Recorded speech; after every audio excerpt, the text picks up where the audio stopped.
I haven't seen you since the worst gig I've had in about 7 years. I think we've all got bits going on for the last time we saw each other, which was why was the worst Steve gig? Bouget's Manchester Uni gig. Oh, Christ, you died hard. Yeah. Oh, I really enjoyed that. Like, as a mate, Yeah. when a comedian who's a mate dies really, really fucking bad. Yeah. Yeah, no, I really enjoyed that one, mate. Yeah. I feel like you started to enjoy it as well, which Yeah, was I good. did. Yeah. You've talked about it on the podcast a lot as Yeah. something that you weirdly enjoyed. Yeah. And it was... Could you tell it from your point of view? Yeah, so so Adam obviously in the last few years has started to go down a very definite route with his comedy. Yeah. And the students of Manchester University a couple of years ago were not fucking having that. Oh, that is such a fucking I think one of them shouted at the back and just went, "Why are you being horrible about gay people?" And he went, not gay people, actually. not? Member of the same group. But, right, okay, yeah. fat people. Right, yeah, Why are you yeah. being horrible of fat people, Yeah. she said. I think they wanted some real nicey stuff, and especially because I feel like probably like the 10, 15 times before that I'd seen you'd been, knocking it out the park, smashing it. I see you on Twitter, great gig. He's down his ass, yes.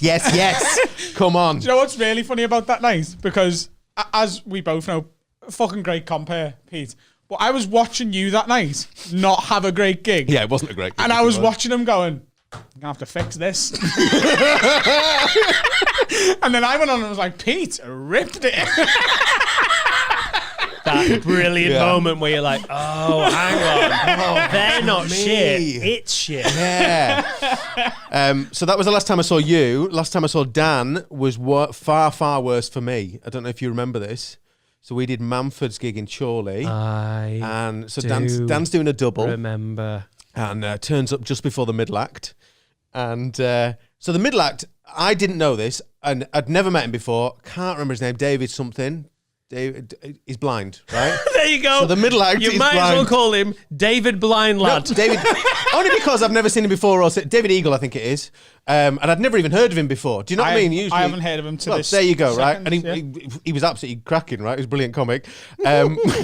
I didn't know he was blind. But also we're all in different green rooms because of COVID. It was in that little block in the middle in like August, September when you could gig. I think it was just before we went into that next lockdown, October. It was October the 31st. Yeah. And I announced to them on stage that we're going into lockdown on Monday. None of them knew, right?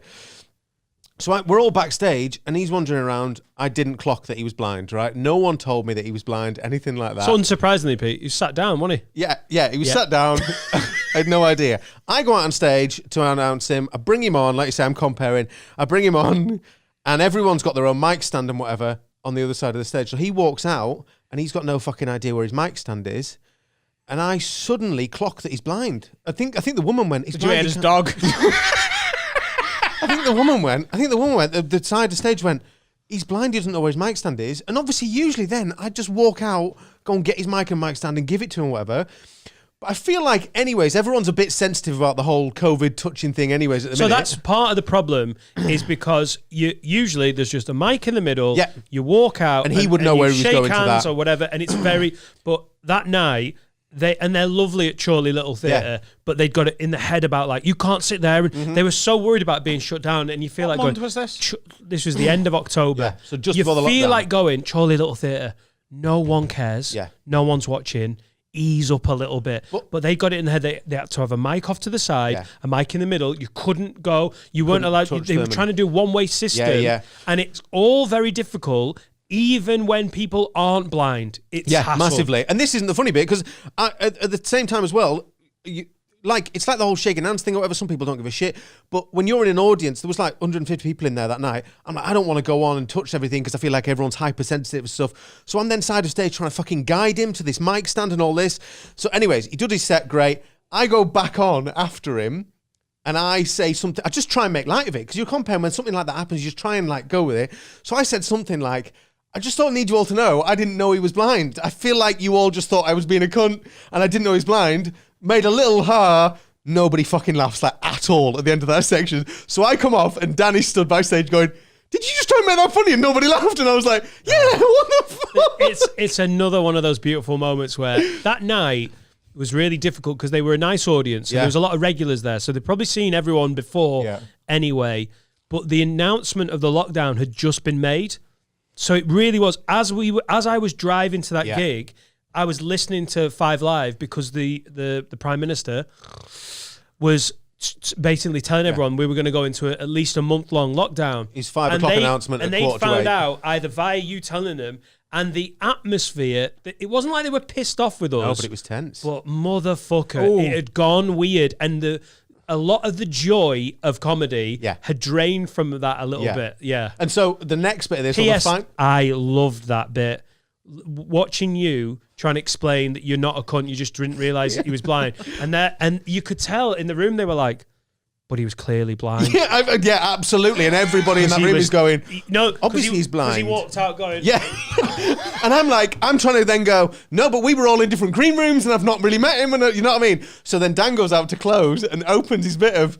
Pete really tried to gloss over that bit and you weren't having it, and they then weren't even having that. Like, it was just going on being eggy the whole time. That gig is usually great. Yeah. That night, it had got a bit like... Yeah. Like everything... Because through the whole of the autumn, there was like we're trying to make it work. You know, we're going to go out and we're going to do garden gigs and we're going to do drive-through gigs and we'll really try and make it good. And then that was the night that everyone went, oh, no, that's all for shit. We're going into the... Yeah. We had that obviously in December, Liverpool was mainly sort of open. One of the only places in the country that was. And I obviously did the full run at Hot Water and we were supposed to get New Year's Eve as well.